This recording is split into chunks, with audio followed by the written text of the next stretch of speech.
WEAA 88.9 FM. I do this for my culture.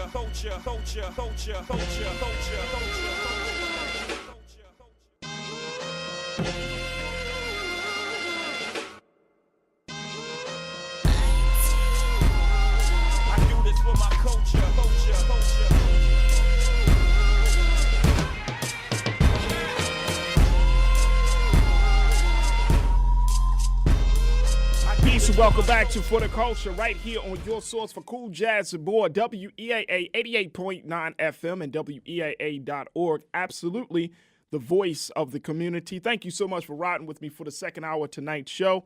I was able to go down to City Hall for the Good Government Reads Book Club, where they have different authors coming around from around the country to share their light, their insight, their wisdom about good governance. And today, it was none other than fantastic, as I had a chance to catch up with the former mayor of Philadelphia, Mr. Michael Nutter, to talk about his book, Mayor, The Best Job in Politics. Check out my conversation. Good afternoon, Mayor Nutter. How are you today, sir? I'm doing well, Good. First and foremost, we want to thank you for your visit here to Baltimore City.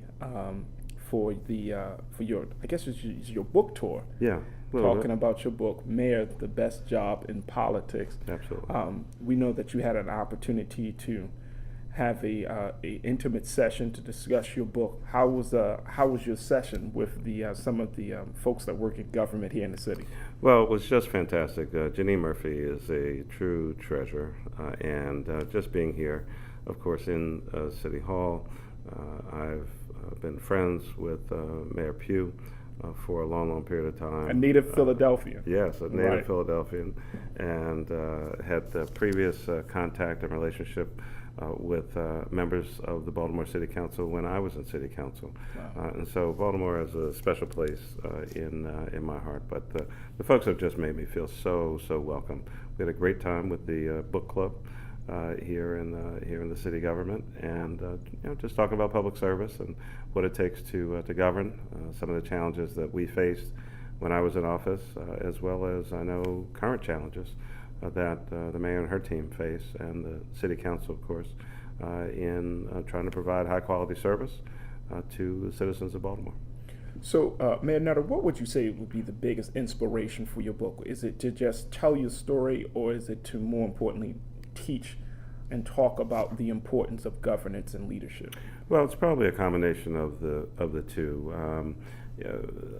Friends and other people have been encouraging me in my latter years, and then certainly after I left in January of 2016, after serving 2 terms. We have a 2-term limit in Philadelphia, and they would say, you should write a book.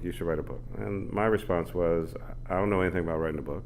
I don't have time to write a book, and I don't know anything about writing a book. So, but the Penn Press, and I went to the University of Pennsylvania, know some of the folks over there. They made it pretty easy for me to do this. They taped a series of lectures, transcribed them completely, and then used that information as the basis for the book. So it was 3 lectures, and if someone reads the book, they'll see that there's a part 1, part 2, part 3. Right.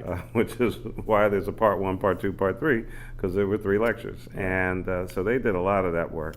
I then filled in, different parts, the blanks. But so it's my words, it's my language, but just written in a maybe an easier way to read kind of format. So I enjoyed the process. They made it very easy, and I wanted people to know a little more from the inside, not just from what maybe they read in the paper or saw on television. What's it really like? Right. To be the mayor, to have that level of responsibility. It's my hometown, and what an honor and a privilege. So there are things like that. I mean, no big revelations. It's not one of these big, controversial tell-all books. But it's fun, and so it's that part. More and more, some of my younger colleagues or people who are even thinking about running for office tell me that they've learned some insights and picked up some lessons and techniques and strategies. So it's just a fun book with stories of, a young black guy from West Philadelphia grows up to be mayor of his hometown. And that's You make it seem like that's such a simple story. Well, a lot happened in between, There were a lot of things weren't always so rosy. I would call them outlier moments. Yeah, you had a lot of outlier moments, and which is something that I definitely would want to have our listeners understand your history. Mm-hmm. Because first you were a 2-term mayor in Philadelphia. Yeah. At a very exciting time on it, where we also saw the emergence of President Barack Obama. Absolutely. So year. that one thing, but more importantly, you got involved in politics, and as I will call it, that Genesis phase, May 1983. Yeah. That was when you said in your book that you had made the decision. Right. But there were some key circumstances, people, and factors that led you to that. One is Councilman John Anderson. Yeah. The other being the fact that you were at around the time and working to help the first black mayor of Philadelphia, Mayor C.W. Good. Right. So tell us about that moment. Yeah. As one of the chapters says, it all started at a nightclub. And so I was at the University of Pennsylvania, just finished my freshman year.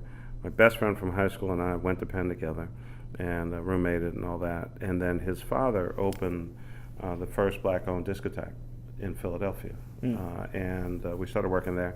We were 19 years old.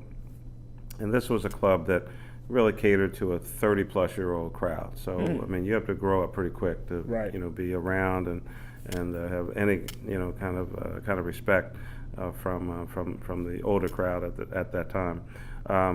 So we learned a lot of important lessons, but one of the things I observed was increasingly the what was called the Black Political Forum, the rise of African American candidates, people running for office, some winning, maybe some not, but coming back, and I guess I would say we were witness to much of that taking place at that time. They had fundraisers and events and activities, and names that some were in the news and some were yet to be rising stars. And so I found that certainly interesting, but wanted to know more.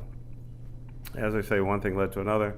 I started volunteering after college. I started volunteering in the office of a then city councilman in 1982 or so. And then that following year was our election year, and Wilson Good, W. Wilson Good, Sr., who had been a city official, announced that he was leaving his job in order to run for mayor in the 1983 election. A previous mayor, Frank Rizzo, decided to run again, and so there was this incredible matchup: old school, new school, progressive black leadership, old establishment leadership that had with Rizzo at least some real trouble in terms of relationship in not only communities of color but other progressive communities as well. And so that race was taking place at the same time that the City Councilman John Anderson was running for re-election, because all council and the mayor run at the same time. And so I got to see things at the ripe age of 25, as they were unfolding and playing out. And it was an incredible experience. Wilson Good won the Democratic primary. My candidate, Councilman Anderson, came in first out of 57 candidates. And you was his campaign manager. I was the campaign manager. Straight novice. But I would put air quotes seriously around campaign manager. I had no idea what I was doing. I had time, and they knew I didn't have much experience, so they didn't have to pay me very much. But it was an incredible experience. And so at the election night party for the councilman, May 17th, 1983, that night I said that, this is what I want to do with my life. When there are a couple of things that you pointed out in your book, Mr. Mayor. One is that at the time that Mayor Good was coming to rise to that level of power, we were also seeing other black mayors, Harold Washington, Chicago. From Chicago, Tom Bradley in Los Angeles. Yeah. But now we're in a new, different space. We're in a new racial landscape for black politicians. Yeah. We saw a lot of gains at that time. Mm-hmm. are we in a place now that we're starting to see a lot of losses? Yeah, it's interesting. I read a story. I think this statistic is correct. So the top 15 cities in the country, I think there are only 3 African Americans that are mayors of any of those top 15 cities. We've seen whether it's Philadelphia or Detroit, a number of other places where the African American leadership is out and a different leadership, often white, is in. Voters have to make their choices. It depends on who's running, what's happening at the time, and there's in no way, shape, or form would I ever suggest that different people can't run different cities. That's not the issue. So I think we go in cycles. We go in kind of waves. You look at Mayor Woodfin in Birmingham. You look at new African American mayor in St. Paul, Minnesota. You look at Mayor Bottoms in Atlanta. You look at Mayor Broome in Baton Rouge. And so, there's a crop of new young mayors coming in office, and also we've seen an accelerated growth of black female mayors across the United States of America. And so again, of course, still, just a couple years in with Mayor Pugh here in Baltimore, Mayor Bowser in D.C., talked about Mayor Bottoms in Atlanta. And so, politics is cyclical. Different things happen at different times. Overall, I think we're seeing growth, but in some of the major cities, we've seen some changes. How do we make sure and ensure that the next generation of black political leadership keep their backbone, keep the interests of the black community at the forefront? Well, I think part of the key to holding any of us accountable, put myself in that category even though I'm out of office, is a vigilant public, vigilant press, people paying attention to what's going on. I mean, I would tell folks back home in Philadelphia, look, I'm excited that you came out to vote in the primary and the general election. We only asked you to come out 2 times, but don't send folks to City Hall. Don't send them to the State House. Don't send them to Congress or the White House, and not hold people accountable. And what after they get elected to office. What that means to me is as a former mayor, because I've heard we talk about accountability, and one thing on this show that we emphasize is we need to be very definitive and very upfront as to what accountability looks like. Well, I think it's a couple things. Everybody runs and we say whatever it is that we say, or what our program is, or what our goals are, or whatever the case may be. Now, on the one hand, I mean, you're not going to be able to do all of those things on day one. Right. I mean, let's be realistic about it. But, have you laid out a plan and a program that, is going in the direction of fulfilling campaign promises that you made, B, maybe recognizing that you won't be able to do all of those things, and C, there's other stuff that happens, right? So when I came in January of 2008, I mean, nobody told me that there was going to be a recession. Right. I mean, not just any old recession, the Great Recession, right? So, I mean, that slowed our program down a little bit, but I stayed focused on what did I say we were going to do? Reduce crime, increase educational opportunity, have more economic vitality for the city, and run the government with integrity. Recession notwithstanding, we did all 4 of those things and a whole lot more. But you have to communicate with the public, manage expectations, but if you're in office, you should expect from time to time that folks are going to challenge you. And what I mean by holding accountable is if somebody said they were going to do something, I think in some reasonable period of time, whatever reasonable is, if they haven't done that thing, then the question is, are you still planning to do this? If the answer is yes, when? And if the answer is no, why? Now, maybe it's not as important as you once thought it was. There are a whole lot of things that get said when you're running for office, and then you end up taking your oath of office and you sit in the seat. The game changes. Sometimes the picture changes, right? Right. The picture changes. Yeah, the picture changed. I mean, you're still watching the television, but the channel changed. Right. So, so now you got to figure out, all right, what's the real deal? How much money do we really have? What amount of resource do we really have? How can these systems be changed, and in what period of time, if that's what you ran on?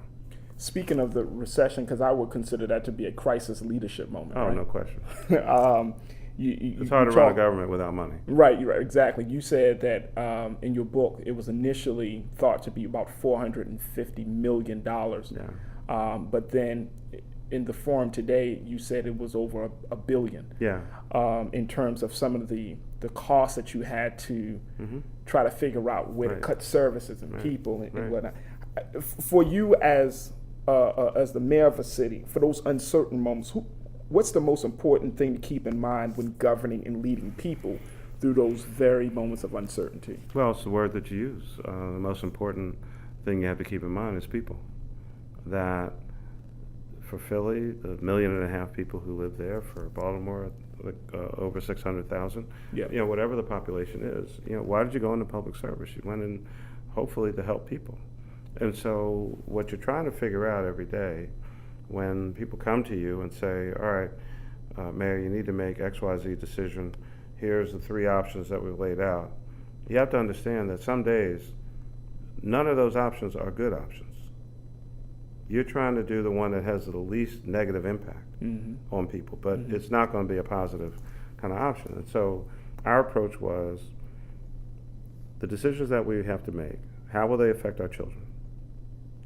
How will they affect our seniors and vulnerable population? What impact will it have on the overall operations of the government? Because you could do some things that could virtually cripple the place, but you'll save money. Right. Well, that doesn't make any sense. And so, how do you strategically, with a surgical knife, not a meat cleaver, but I'm going to take out a little bit here and a little bit here and a little bit here. And so you're trying to do the least amount of damage. Right. While still, if we switch over to, a medical analogy, I mean, as they say, the operation was a success. Unfortunately, the patient died. Right? I mean, you have to make sure that in these critical moments where you're trying to save your city, you don't take steps that ultimately cripple it in its ability to function and operate. That's very tough. And I can imagine. So how can the people play a more proactive role in these moments? Because like in Baltimore, we've had our share of crisis leadership moments. We had Freddie Gray 3 years ago. Yep. Last year we came out of a huge number of homicides, the largest in city's history. And so part of the issue that I often kind of run against is, we have an expectation that it's only on the mayor, it's only on the police commissioner. So how can the people play a more proactive role in that? Well, there are a couple things. First of all, my perspective on public safety is, certainly the police department plays a major role, but not the only role. What are parents doing with their children? How active are they in their respective lives? And obviously there's a difference between a third grader and a 12th grader, or your 27-year-old son. I mean, that's a different kind of situation. But, how are our social service systems operating and functioning? What resources are we putting forward in terms of maybe parks and recreation department? The communities have Town Watch, and are citizens cooperating with the police? More often times than not, somebody knows something about some crime that was committed. And so how do we improve community police relations is critically important. So everyone has a role to play, and it's not just police officers who put on a uniform, risk their lives every day. It's not just them chasing 911 calls all over the place that's going to lead to crime reduction. There has to be a community response. People in the neighborhood have to say, we're not tolerating this, and we're sending out a message that we won't put up with it anymore. Now, just as much as you talk about the level of service it is for people and have to be at the forefront, Mr. Mayor, you said something in your book that I think a lot of people don't understand, that you are serving people, but you also say, quote, being mayor is a CEO's job in every respect. 360th largest corporation in America, $7.9 billion in revenue at that time, 28,000 employees, and 1.5 million shareholders, i.e. residents.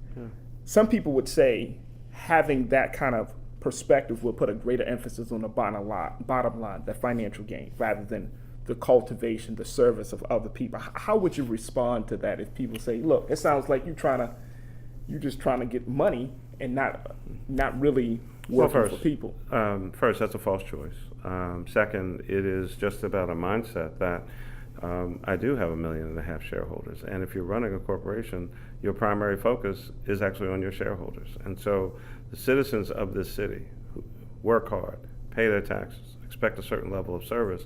My responsibility is to them and the daily commitments that we make and that we've in many instances promised them, that they're going to get high quality service, that we're going to run the government with integrity, that we can have a safer city, that we can educate our children. So, governments need money to run and function and operate.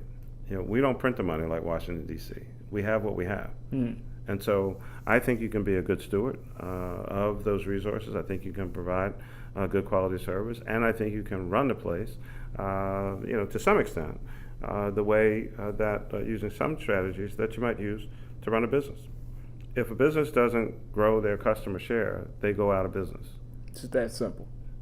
If a city doesn't provide high quality service, people leave. That's simple. It's the same thing. Yeah, totally. I totally understand. I want to switch gears a little bit because often on the show, Mayor Nutter, we talk about civic engagement. And one of the things about your book that really stood out for me when you were talking about the Prozac emergency, the known unknowns. And one of the things that I always keep in my mind is that if people understood how government works and understand the dynamics of paying attention, as you said, paying attention to the micro level details while considering the macro level picture, the progress of the city will move much faster and the issues of the city would be addressed more strategically. How do you get the citizenry to that place to understand both levels? And I mean, that's one of the, I guess, the rewarding yet uncertain dynamics of being mayor, right? Sure. You gotta take out the trash. You gotta fill the potholes. Absolutely. But then at the same time, you gotta work in a global marketplace. Yeah, I think, hopefully when the person ran, they had a vision of the future. I could talk about, what I would always talk about where I wanted Philadelphia to be. And that we needed to play a bigger role on the national and international stage, that we've been, kind of quiet and shy for too long, and that we needed to, kind of raise ourselves up. Now, I could talk to you morning, noon, and night about, regular city services that we can provide. I could tell you that there are 2,531 miles of streets in the city of Philadelphia. I could tell you, what our schedule is for removing or plowing snow. I could tell you about recycling. I could talk to you about a lot of day-to-day nitty-gritty kinds of things. Right. But I also have to be able to tell you about, the incredible array of sister cities that we have around the world. I should be able to talk to you about, global issues that are affecting our city, whether it's in monetary policy or trade. I should be able to talk to you about the importance of import-export because we've got good union folks who are driving those trucks or loading those ships with goods of entrepreneurs who are trying to sell overseas and open up new markets for them, take care of themselves and their families. And so you need to have, a broader perspective than just, the 5 blocks around City Hall. Right. And again, because the term I use, mayoring, because mayoring, I believe, requires an expanded skill set these days. The world is global. Right. And so you have to be able to, engage in those kinds of conversations. You might have to travel every now and then. I mean, we brought a number of companies from the UK and Israel to Philadelphia because I went there and asked them to come.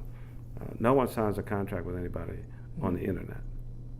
They need to sit and see somebody face to face, look them in the eyeball and say, is this someone that I want to engage with? Is this someone I want to be in business with, or do I want to be in their town? And so sometimes getting out of City Hall is as important as anything you might do in City Hall. Now, I want to kind of talk about a couple of current news things because Philadelphia has been in the media for the past, couple of weeks here. The release of Meek Mill. That was a big moment for hip hop. Absolutely. Is that a big enough moment or a significant enough moment to change the criminal justice system in Pennsylvania, and really start that domino effect around the country? Well, one, I'm glad that Meek is out. Should not have been in on a couple of these different occasions in the last couple of years. We did some work together, often around holiday time, with gifts and toys and food and that kind of stuff when I was in office. I think part of the challenge with criminal justice reform is that there's no one single person or entity that is actually responsible for the criminal justice system. Mm-hmm. This is what I mean by that. So, you do whatever you do, not you personally, but right? You get arrested by the police. They usually work for the city government. You get processed in the some part of the police building, and then you go maybe to a bail commissioner, or they're part of the courts. You get charged by the DA, district attorney. That person is usually independently elected. Then you go before a judge, independently elected. Then you might end up with a prison sentence. Depending on your jurisdiction, in Philly, we run the prisons. In other places, a county runs the prisons. I just walked you through basically, and then maybe you go on probation or parole, and that's another part of the course, right? 4, 5, 6 different entities have bits and pieces of what people talk about as the criminal justice system. But there's no one who is directly responsible and accountable for all of those different pieces. You've got the executive branch, usually the mayor. You've got the courts, separate institution. DA, separately elected. Right? So until all of those entities really sit down at a table and reach some common understanding about what is it that we're trying to accomplish, why are there so many people incarcerated who are pre-trial, who have not been convicted of anything, and are only here either A, because they couldn't make bail, or B, they have multiple detainers and no one wants to take responsibility for all the different cases they have, or they have probation violations. There was a report that just came out of Columbia University. Pennsylvania has one of the highest number of folks in the country, highest ratios of people in the country who are serving out long parole or probation sentences. And so that just gives more opportunity, if something happens with someone, more opportunity for them to violate and then be back in prison. Absolutely. Is that what we're trying to accomplish? I don't think so. So now Meek has said that he is going to continue to speak out on this issue, and I literally just read yesterday, I think he's got a 6-part series connected or hooked up with Amazon. Yep. I think that's coming out sometime next year. So, look, he's a good young guy. I think he'd acknowledge or admit that, maybe he's made a couple mistakes in time. But, I haven't met a person that hasn't made a couple mistakes in their life. And so I'm hopeful that his voice, given his, level of status or celebrity, will help draw some additional attention. But I don't know if this singular case will drive the kind of change and commitment to reform that is necessary. But his voice is an important voice out there. You mentioned sitting at the table, which takes me to my next trending piece, which was Starbucks. Yeah. The brothers decided to take a $1 settlement. Yeah. And Brothers then, with the city. And then they also heard that that Starbucks was fun. going to pay for their college education. Yeah. And then the city would create an entrepreneurship program for $200,000 investment. Yeah. First, were you surprised about how this whole thing kind of erupted, and then now to see how it's kind of coming, how it's unfolding on this level of social service? Well, I was stunned by what actually happened. Right. The whole thing just didn't make any sense to me whatsoever. And I guess this, if I'm remembering correctly, I think the incident was on a Thursday, but it didn't really break out, I think, too much on social media until like a Saturday, a couple of days later. Yeah. Yes, And sir. I think I watched the video. Yeah, I watched the video that Saturday. Somebody sent it to me. And I'm sitting there and I'm watching. I'm waiting to see, like, well, where's the action? There must have been something that happened to cause these guys to get arrested. And I watched it until they walked on out the door, and I'm still waiting to see, I mean, what they did, the only thing they did was not buy something in a coffee shop. I mean, people do it all the time. I mean, let's meet at the coffee place. I mean, I don't even drink coffee, I'll say it. You know, so it was, from my perspective, just a series of bad decisions made right in a row that then led to this. And but I was pleased to see, you know, a resolution, a positive resolution. But I also have to acknowledge, but for their calm in that situation, that whole thing could have gone sideways. Could have gone left real quick. Real fast. Yes, sir. Right? You know, arm up in the air here, a crossword there, or, you know, sudden movement or whatever the case may be. And, you know, next thing you know, we could be talking about tasers, clubs, and guns. And it was their sense of calm and presence that really made all the difference in that situation. But, you know, the store manager should have never called the police in the first place. And I think the police, once they arrived, were like, well, you know, like, what are we doing here? What is this about? And, you know, things kind of escalated from there. But, you know, look, I think the bottom line on that one is they were safe.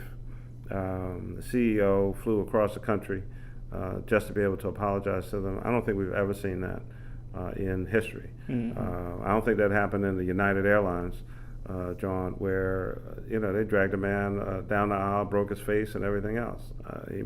Sure, he got some kind of settlement. He might have got a letter. I don't think the CEO of United came and personally apologized to him. So, and the crazy part of this whole story is that Starbucks actually does a lot of stuff, positive stuff, in the Right. community, with black people, Yes.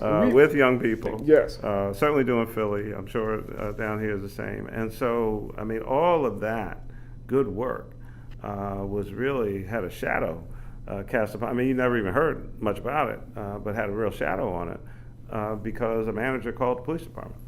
Right.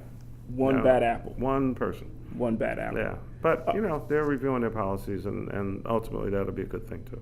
Do you think the closure of the stores on the 29th and having that racial bias training will really do anything?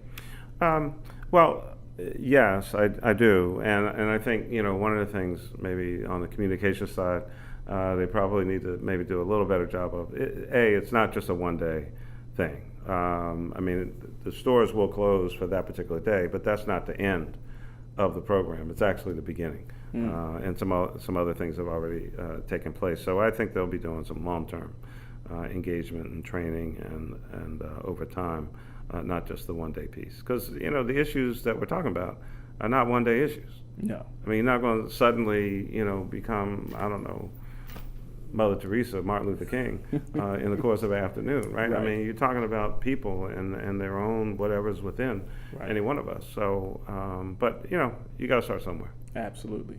Well, Mayor Netter, it has been a pleasure, sir. Thank you. What would be the final word that you would give to our listeners in terms of good governance, good leadership, as you continue to do your work in Philly and across this country? I think it's just, it's a really simple message. Stay woke and vote. That's it. That's it. You heard it here first, folks. Stay woke and vote. Mayor Michael Nutter, thank you so much for your time. Thank you. Thank you so much for Appreciate it. being here with us on Absolutely. For the Culture here on WEAA 88.9 FM. Thank you.